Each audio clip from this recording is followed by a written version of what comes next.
rock 100.5 KATT. I am Cameron Buchholtz here with Zac from the Nixons. What's going on, man?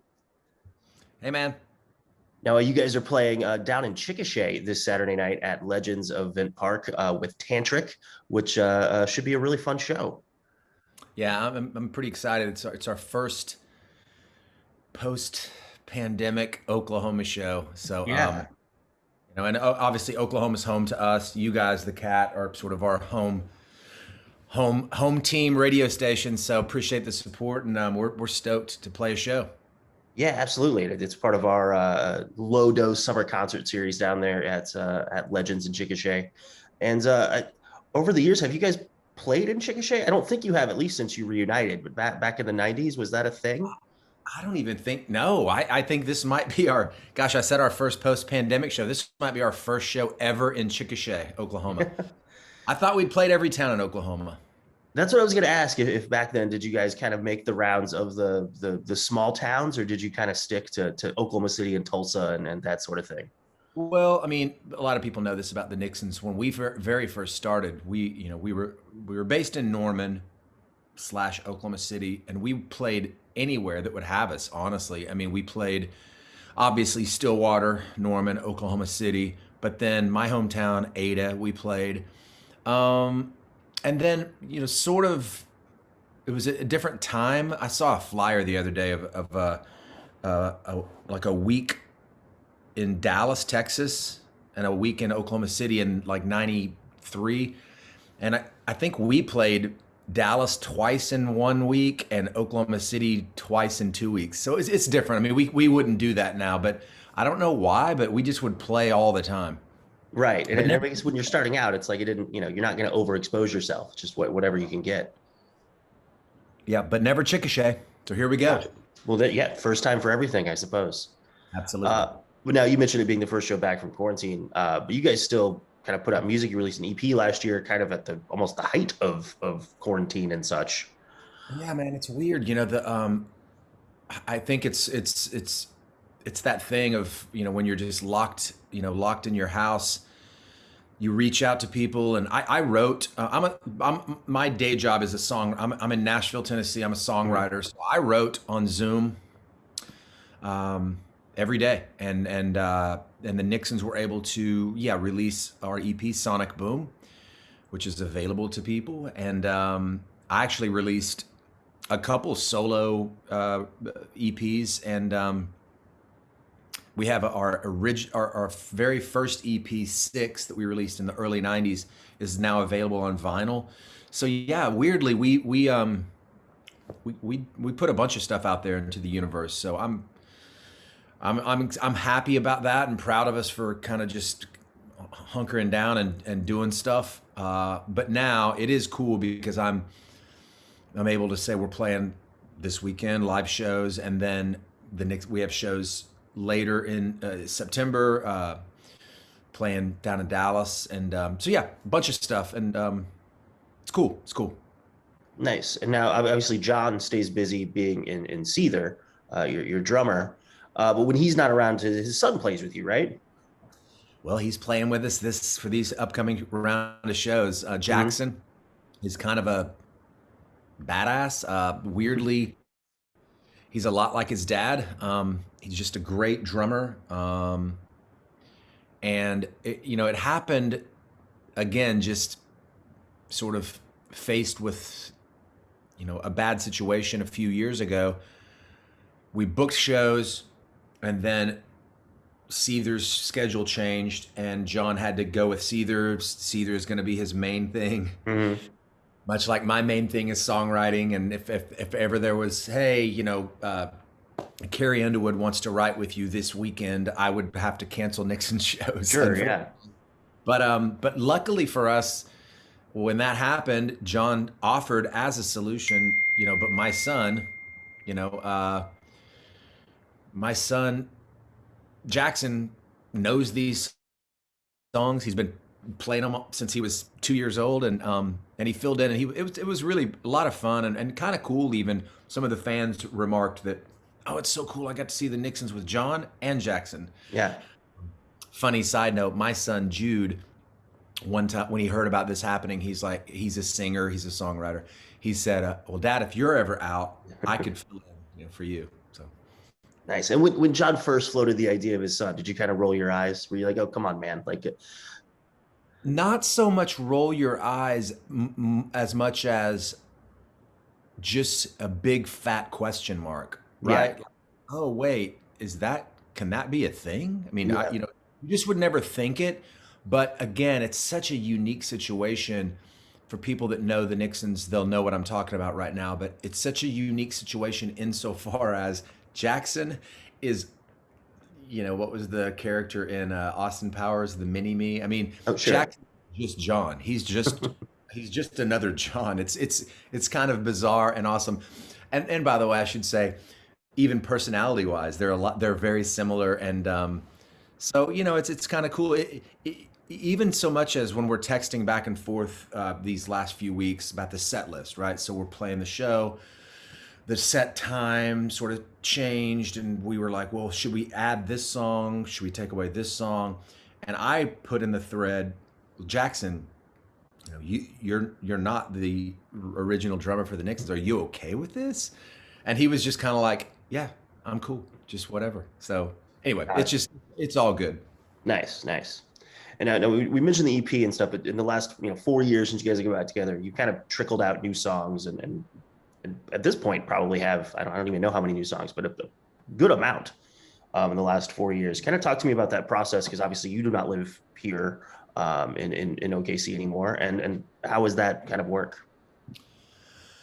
Um, Again, I mean, because of technology, which it works kind of like a charm. I mean, it started with me sending the guys a phone voice memo of a song idea. Do you like this? It was called Song of the Year. Do you like this? Could we turn it into a song? John immediately, I think, took that original bed of music and went into a studio and played drums, sent me the drums. I kind of tinkered with it in my studio. We all have home studios right there, back there for me. Um, and then the next round was Jesse and Ricky sending instrumental beds to me, and me singing an idea and sending it back, literally on, voice memos, load it in the studio, sing it. Sometimes not even loading it in the studio. Sometimes just singing, do you like this lyric? And then Ricky inevitably telling me, no, I don't like that lyric. And finally getting one across the finish line. But no, that was really it. Back and forth, back and forth, back and forth. And then we did meet up in Oklahoma City. I flew in, we had a show, and I flew in, a week before, and we spent several days sort of hammering out arrangements and structure and stuff like that. And yeah, I mean, and then ultimately, it was weird. I mean, I guess if I'm thinking about it and talking about it with you, it is the first time the Nixons have ever recorded where I'm, back in the day, I'd be in the vocal booth and I could look into the control room and see John and Jesse and Ricky and be able to go and see them looking at me going like that, or being like, no, I don't think so. You know what I mean? Like, so Yeah, it was way different in that I was just in my studio in my pajamas sometimes singing, Crutch, mhm. Ghost of an Angel, whatever. So yeah, but we did it, and then we sent it to one of our mixer guys in Dallas, Texas, actually, Derek Taylor, and he was able to then sort of cohesively pull it all together. Gotcha. And I'm sure your years being in Nashville as a songwriter obviously changed the way you wrote songs, but it probably in some ways changed the way you work. And was that different for the guys?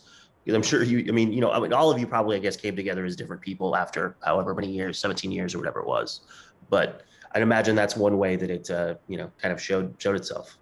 Yeah, I mean, I guess that is true. I haven't thought about it much, but yeah, probably all of our. I think we decided that it was 17 years since any of us had worked together, and so in that time, of course, you change. You have kids and you have lives, and as far as songwriting for me personally, I can tell you that yes, it definitely changed things for you know, when you're writing a song in a unair conditioned garage behind a house in Norman, Oklahoma in 1992 versus, you know, getting a bed of music, loading it into your Pro Tool, you know, it's a whole Yeah. different animal. So certainly that changes things, but in a lot of ways, it was very much the same.